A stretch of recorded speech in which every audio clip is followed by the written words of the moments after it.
দেখিয়ে নি, বড় বড় দুখানা বাজারে গেছিলাম, লাউ এনেছি। পরে আমি এর কারণটা বলছি। হ্যাঁ, আগে দেখে। গুড আফটারনুন এভরিওয়ান, সকলে নিশ্চয়ই ভালো আছেন। আজকে সকালবেলায় ভিডিও রাত্রিরেরটাই দিয়েছিলাম, সকালে সেরকম দিতে পারিনি, তাই একটা খাওয়ার ভিডিও নিয়েই চলে এসেছি। আর আপনাদের নিশ্চয়ই খাওয়া হয়ে গেছে, আমি খাওয়ার পরেই এই ভিডিওটা ছাড়বো, তাই কিন্তু আগে হচ্ছে ভিডিওটা করে রাখছি। আজকের মেনুতে আজকে আমি বাজারে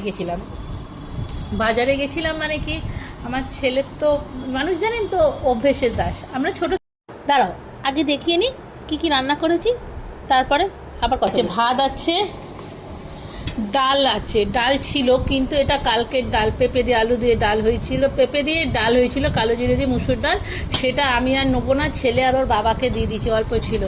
আর করেছি শাক ভাজা, এটা হচ্ছে কাটোয়ার ডাটাগুলো হয় না, সেই শাক ভাজা, বাদাম দিয়ে, পোস্ত দিয়ে, তিল দিয়ে। আর এদিকে বড়া পটলি, মানে মাছটা জানেনি এত গরমে না খেতেও ইচ্ছা করছে না। আর এদিকে একজন না, কালকে ওর বাবা বাজারে গেছিল, কাল না পরশু দিন গেছিল, ওর বাবাকে একজন ছোট একটা এঁচড় দিয়ে দিয়েছে, তার বাড়িতে হয়েছিল মনে হয়, সেই জন্যে সেই এঁচড়ের ডালনা। আসলে জানলা দিয়ে এতটাই রোদ্দুর পড়ছে, আমি তাই জন্য জানলাগুলো বন্ধ করে দিচ্ছি, আলোটা কম আছে। আর আমরা হচ্ছে অভ্যেসের দাস বলে মানুষ বলে আমরা নাকি সবাই অভ্যেসের দাস, কিন্তু অভ্যেস চেঞ্জ করা যায়। যেমন আমি ছোট থেকেই আমরা হচ্ছে ঘটি বাড়ির মেয়ে, তাই জন্যে আলু পোস্ত আর সব তরকারিতে মিষ্টি খাওয়া শিখেছি, সেই জন্যে সেই অভ্যেস। আমার বিয়ের পরে আমার বরকেও আমি কি করেছি, মিষ্টি মিষ্টি তরকারি করে খাওয়ানো শিখিয়েছি। কিন্তু এখন গায়ে পড়ে আমাকে সব বন্ধ করতে হয়েছিল।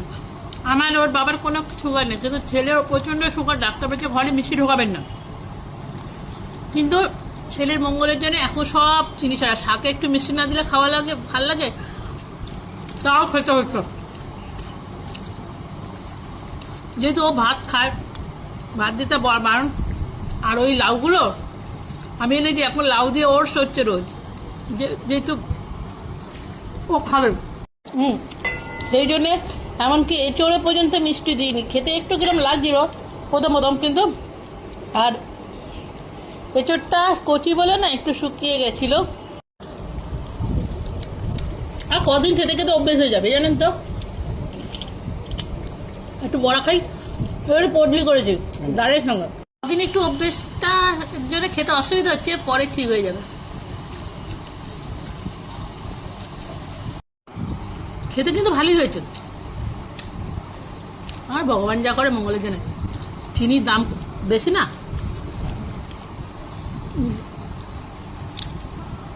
আমার যেটা ভালো হয় যেটা খারাপ হয় সব তার উপরেই ছেড়ে দিই।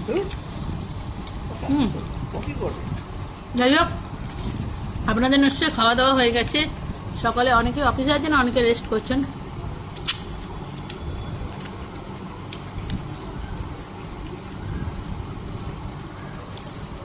আমি না পরিষ্কার পরিচ্ছন্ন করে খেতে খুব ভালোবাসি, অল্প হোক যেটুকুনি হোক, বেশি খাই না।